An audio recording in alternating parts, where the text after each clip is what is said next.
Hello everyone. कैसे हैं आप लोग? आज हम लोग जो है कि उत्तम दर्पण में दर्पण सूत्र को प्रूव करेंगे और देखते हैं इसका आसान तरीके से इसको प्रूव करने की कोशिश करते हैं। आप लोग तो हालांकि इसके बारे में क्लास में पढ़े होंगे, अभी एग्जाम आप लोग का नजदीक है। अभी इसको शॉर्ट वे में आप लोग एक बार देखिए तो शायद कुछ रिवाइजिंग के काम आ जाएगा ये। ठीक है, तो आप लोग सब चीज जानते होंगे कि जब इसको हम लोग प्रूव करेंगे तो इस दौरान क्या नेगेटिव लेना है, क्या पॉजिटिव लेना है, ये सब बात आप लोग टेंथ वाली पार्टी में पढ़े होंगे कि अगर दर्पण के कोई भी चीज अगर लेफ्ट साइड में है, लेफ्ट साइड में अगर कोई रखा हुआ और कोई राइट साइड में अगर है, तो लेफ्ट साइड का सारा चीज नेगेटिव लेंगे और राइट साइड का सब पॉजिटिव लेंगे। वस्तु को हमेशा लेफ्ट साइड में ही रखते हैं, इसलिए वस्तु दूरी हमेशा लेफ्ट में माइनस में लेंगे, यानी जीरो हमेशा नेगेटिव होगा। और प्रतिबिंब कभी कभी लेफ्ट बनता है, कभी राइट बनता है। राइट होगा तो पॉजिटिव लेंगे, लेफ्ट होगा तो नेगेटिव। इसी प्रकार से हम लोग जब इसका आवर्धन निकालेंगे जो कि -v/u होता है, और यही height of image by height of object इसका फॉर्मूला होता है। तो इस कंडीशन में अगर हम लोग आवर्धन निकालेंगे, आवर्धन बेसिकली ये बताता है कि जो प्रतिबिंब है वो वस्तु की तुलना में कितना बड़ा या कितना छोटा बना हुआ है, उसी को बताने के लिए हमें उसका जो है कि हाइट पता होना चाहिए। और इस कंडीशन में हम लोग जानते हैं कि वस्तु हम जितना बड़ा रखेंगे वस्तु तो उतना बड़ा ही रहेगा, तो इसलिए वस्तु का जो हाइट वो कम या ज्यादा नहीं हो सकता है। हाइट किसका कम या ज्यादा होगा? तो प्रतिबिंब का होगा। प्रतिबिंब कभी वस्तु से बड़ा बन जाएगा, कभी छोटा बन जाएगा। तो इस कंडीशन में कब प्रतिबिंब को पॉजिटिव लेंगे, कब नेगेटिव? तो प्रिंसिपल एक्सिस के ऊपर जो कुछ रहेगा वो पॉजिटिव लेंगे, और प्रिंसिपल एक्सिस के नीचे अगर प्रतिबिंब बना है तो नेगेटिव। कभी प्रतिबिंब यहाँ बन जाएगा, कभी प्रतिबिंब यही बनेगा, ऊपर बनेगा। तो ऊपर बनेगा तो प्रतिबिंब पॉजिटिव लेंगे, और एक्सिस के नीचे अगर बना है प्रतिबिंब तो वो प्रतिबिंब वास्तविक होता है, और उल्टा होता है तो उसका कंडीशन में नेगेटिव होगा। क्योंकि वस्तु हमेशा ऊपर रखा हुआ है तो वस्तु को हमेशा हाइट ऑफ ऑब्जेक्ट पॉजिटिव लेंगे। तो ये आगे देखेंगे, इसको पहले इसको प्रूव कर देते हैं हम लोग। इसका प्रूफ आप लोग किए होंगे तो एक बार देखिए रिवाइज के लिए।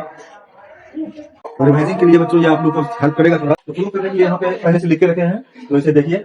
उत्तर दर्पण में साबित करें कि 1/x = 1/u + 1/v, ये हमें दर्पण सूत्र को साबित करना है। तो प्रूफ में हम लोग माना m एक उत्तम दर्पण है, इस तरह से m उत्तम दर्पण लिए हैं। तो यहाँ पे सारा बात लिखा हुआ है। x y प्रधान अक्ष, c वक्रता केंद्र है, f फोकस दूरी, ab वस्तु जो कि बिंब भी कहते हैं इसको, तथा a' b' काल्पनिक एवं सीधा प्रतिबिंब है। देख रहे हैं काल्पनिक है, पीछे बना है काल्पनिक है, क्योंकि किरणों के काल्पनिक कटान से बना है। एक्चुअल में दर्पण है तो किरण तो पार नहीं करेगा, यही टकरा के लौट जाएगी, लेकिन इससे पीछे प्रतिबिंब बनेगा, अंदर की तरफ काल्पनिक कटान से बनेगा। और प्रतिबिंब सीधा है, प्रिंसिपल एक्सिस के ऊपर जिधर वस्तु रखा है उधर उधर ही प्रतिबिंब बना हुआ है। तो सीधा प्रतिबिंब है और काल्पनिक है, छोटा प्रतिबिंब है। सिद्ध करना है हमें दर्पण सूत्र को। चित्र से सारी बातों को लिख लेंगे, ये सब लिखने से हेल्प हो जाएगा। जब हम इसको प्रूव करेंगे तो इस सब चीज का वहां पे इस्तेमाल होगा, कहाँ पे नेगेटिव पॉजिटिव देना है, ये बात पहले लिख के रख दिया तो अच्छा रहेगा। वस्तु दूरी जो कि हमें पता है, किसी भी चीज दर्पण में किसी भी डिस्टेंस को हम कहां से मेजर करते हैं, तो उसको पोल से नापते हैं। पोल से उसके बीच की दूरी को उसको डिसाइड किया जाता है। जैसे कि पोल से वस्तु के बीच की दूरी कहलाएगा पी ए, पोल से फोकस के बीच की दूरी कहलाएगा पी एफ, और पोल से प्रतिबिंब के बीच की दूरी कहलाएगा पी ए डैश। ठीक है, और पीसी हमारा हो जाएगा वक्रता त्रिज्या, जो कि वक्रता केंद्र और पोल के बीच की दूरी को वक्रता त्रिज्या कहते हैं। क्लियर है इतना बात?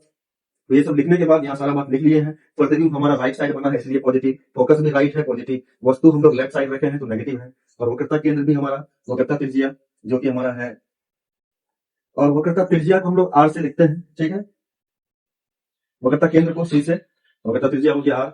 तो हम लोग को चलना होगा, प्रमाण में लेना होगा दो त्रिभुज। और यहाँ पे देख सकते हैं कि एक हम लोग यहाँ पे एक लाइन को डी से वो को मिलाए हैं, तो ये एक रेखा खींचे हैं यहाँ पे। हालांकि एक 90 डिग्री, जैसे कि ये दर्पण को अगर हम शामिल करें लंब के रूप में तो ये थोड़ा सा कर्व है, तो यहाँ पे 90 डिग्री तो बनेगा नहीं, लेकिन एक रेखा खींचेंगे यहाँ पे 90 डिग्री बनाने के लिए, तो हमें एक त्रिभुज मिलेगा ओ डी एफ। और एक बड़ा त्रिभुज तो है ही ए बी सी, और एक इसी के अंदर बना हुआ छोटा समरूप त्रिभुज है ए डैश बी डैश सी। अभी देखेंगे वो सब किसका कौन समरूप है। तो एक त्रिभुज है हमारा ओ डी एफ, और इसी के अंदर फिर बना हुआ छोटा त्रिभुज है ए डैश बी डैश एफ।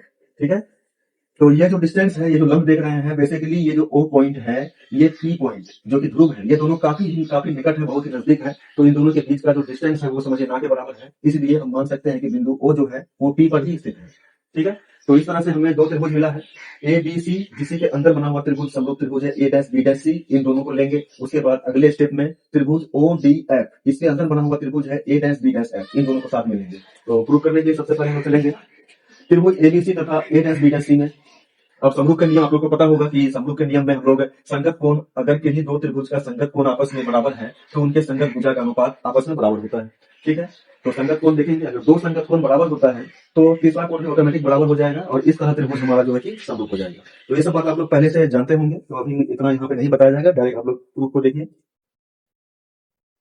तो त्रिभुज एबीसी तथा ए डैश बी डैश सी में कोण ए जो है इसका, यहाँ वाला कोण ए, अब इसी का समरूप त्रिभुज हम किसको लिए हैं? ए डैश बी डैश सी को लिए हैं। इन दोनों त्रिभुज में देख रहे हैं कि समरूप है कि नहीं।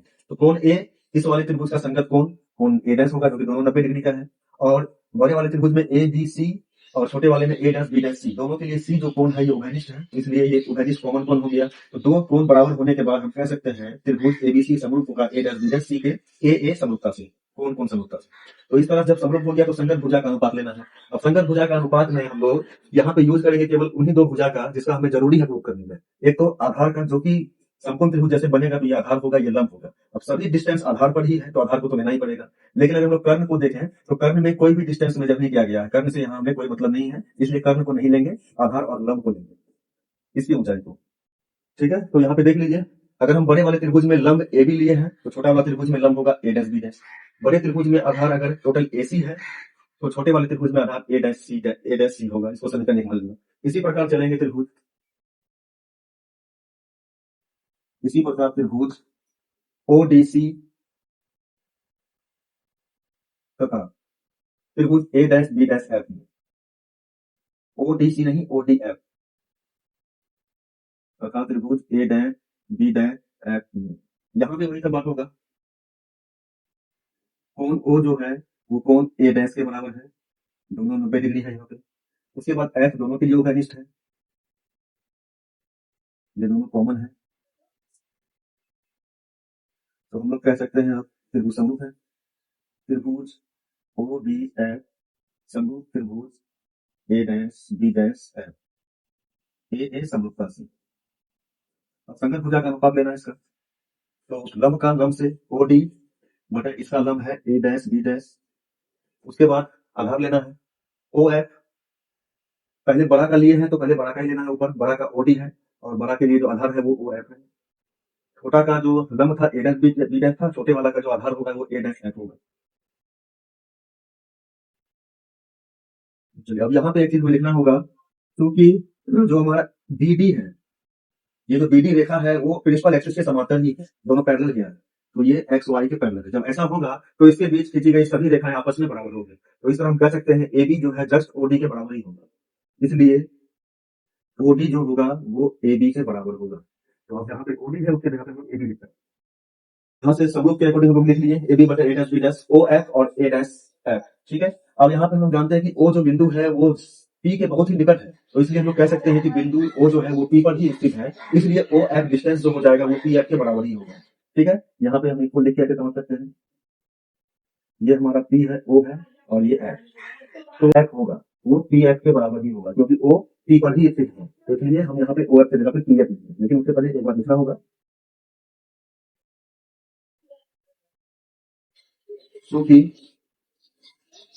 बिंदु ओ पी के बहुत निकट है, अर्थात बहुत निकट है, अर्थात ओ एफ जो होगा वो पी एफ के बराबर होगा।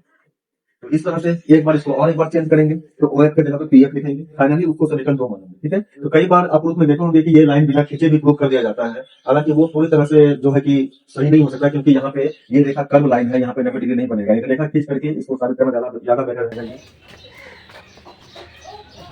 तो हम लोग आगे लिखेंगे ए बी बटे ए डैश, अब ओ एफ की जगह पे पी एफ लिखेंगे और नीचे ए डैश एफ, इसको समीकरण 2। अब समीकरण 1 में देख रहे हैं कि इधर का LHS और इधर का LHS सेम है, तो LHS कैंसिल हो जाएगा, RHS आपस में इक्वल हो जाएगा। समीकरण 1 तथा 2 से तो हम लिख सकते हैं AC बटे ए डैश सी एफ बटे ए डैश एफ। यहाँ पे ये देखना है कि जो हमारा यहाँ पे सब चीज लिखा हुआ है, यहाँ पे देखना होगा कि उन सबको कोण से कैच करना होगा, यानी कि सभी डिस्टेंस को हम लोग कोण से ही नापते हैं, लेकिन यहाँ पे पी एफ देख लीजिए, पी से एफ के बीच की दूरी को फोकस नहीं कहते हैं, तो पी एफ की जगह पे तो एफ लिखेंगे, एफ इधर राइट साइड है तो प्लस एफ लिखेंगे। लेकिन अब आगे देखिए ए डैश एफ, ये जो डिस्टेंस है ये कोण से कनेक्ट नहीं है, क्योंकि अगर हमें प्रतिबिंब दूरी लिखना है तो वो पी ए डैश होना चाहिए, तब वो भी लिखा जाता है उसके जगह पे। फोकस दूरी लिखना है तो पी एफ होना चाहिए, जैसे कि यहाँ पे, तो यही वाले डिस्टेंस जो ए डैश एफ दिया है इसको हम लोग चेंज करेंगे, कोण से कनेक्ट करेंगे इसको। तो और एसी को देख लेते हैं पहले, ए से सी के बीच की दूरी। अब यहाँ से ए से सी का कोई दूरी तो होता नहीं है, दूरी हमेशा कोण से कनेक्ट होगा, तो एसी को हम लोग लिख सकते हैं एपी प्लस पीसी।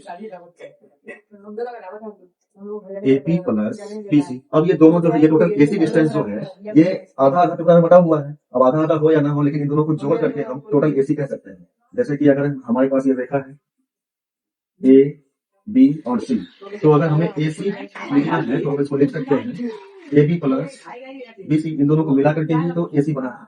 अब ये कहीं पर भी रहे, चाहे ये यहाँ रहे, इससे मतलब नहीं है। इनको जोड़ने पर AC हो जाएगा कंप्लीट। तो उसी तरह से हम AC को जोड़ के दो टुकड़ा में लिख सकते हैं AP प्लस BC।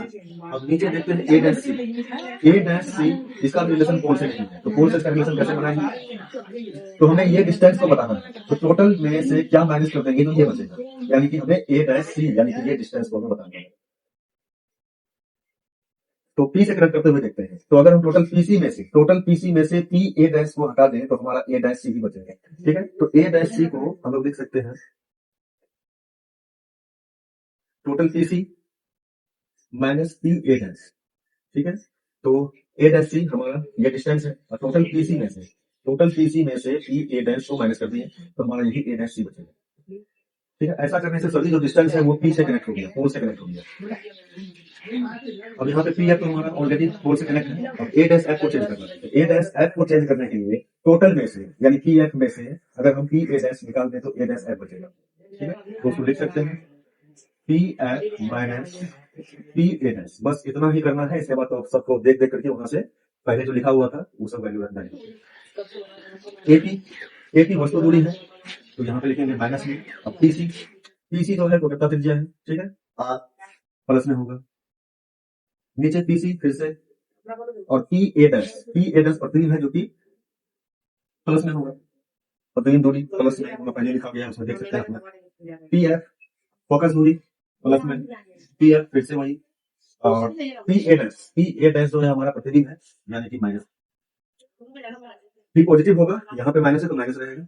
अब यहाँ पे हम लोग जहां R है उसके जगह पे 2F लिख दें, minus U plus 2F by 2F minus U F बटे F माइनस, यहाँ लिख देंगे चूंकि R बराबर 2F। फोकस त्रिज्या फोकस दूरी की डबल होता है फोकस दूरी का, उसके जगह पे हम लोग R के जगह पे 2F। अब हमें जो साबित करने के लिए चाहिए U भी F वही सब यहाँ मौजूद है। अब क्रॉस मल्टीप्लिकेशन करके हम इसे निकाल सकते हैं। तो क्रॉस मल्टीप्लिकेशन 2F को F से गुना करेंगे तो ये हो जाएगा 2F स्क्वायर F VF एक साइड का हो गया। F को से गुना करेंगे minus UF minus into minus plus UV। अब इसका ऐसे होगा तो प्लस 2F स्क्वायर दोनों पॉजिटिव है, plus into minus minus 2VF। अब इधर का देखिए 2F स्क्वायर दोनों प्लस में है और इक्वल टू के बीच में, तो दोनों कट जाएगा। ठीक है, देखिए क्या क्या बन गया है। VF दोनों ही नेगेटिव, तो इसको इधर लाते हैं VF। अब इधर आएगा तो 2VF माइनस कर दीजिए। 2VF में VF निकल जाएगा तो बचेगा VF, तो बचेगा UV माइनस सभी को UVF से भाग देना पड़ेगा। तो जो सब यहाँ पे देखिए UVF से सबको भाग दे दिए, ताकि जो हमें चाहिए वो इसी तरीके से आएगा। तो अब जो काटना है, जो कट रहा है तो काट सकते हैं। F से F कट गया, V से V कट गया। अब यहाँ U एंड F कर दिया। अब जो बच गया आप लिखते हैं 1 by U equal to 1 by F minus 1 by F को एक साइड सेपरेट करेंगे तो 1 बाय F बराबर हो जाएगा 1 by U plus 1 by V। वो तो गया ये तो प्रूफ। तो 1 बाय F को उधर ही रख दिए हम लोग, ठीक है, और इस 1 बाय V जो नेगेटिव था इधर नेगेटिव उधर जाके पॉजिटिव हो जाएगा, तो उधर चले जाएगा हमारा 1 by U plus 1 by V, जिसको इधर लिख दिए, और 1 बाय F। ये हमें प्रूफ करना था। ठीक है, हैंड पुलिस। तो यही था बच्चों प्रूफ, और देख लीजिए इसको। अगर आप लोग को कैसा लगा उसके बारे में कमेंट कीजिएगा। और इससे भी आसान तरीके से भी प्रूफ हो सकता था ये बिना लाइन खींचे हुए, लेकिन हमको बेस्ट यही लगा कि इसमें किसी तरह का सही तरीका है ऐसे ही प्रूफ करना है। और हम लोग थोड़ा इसमें देख लेते हैं आवर्धन के बारे में कि आवर्धन जो है कि, तो यहाँ तक नेक्स्ट वीडियो में देखते हैं बच्चों आवर्धन के बारे में, आवर्धन क्या होता है, आवर्धन के बारे में नेगेटिव पॉजिटिव कब होगा, लेंस पे भी क्या काम करता है। तो यहाँ तक इसको रखते हैं। Thank you for watching. ठीक है।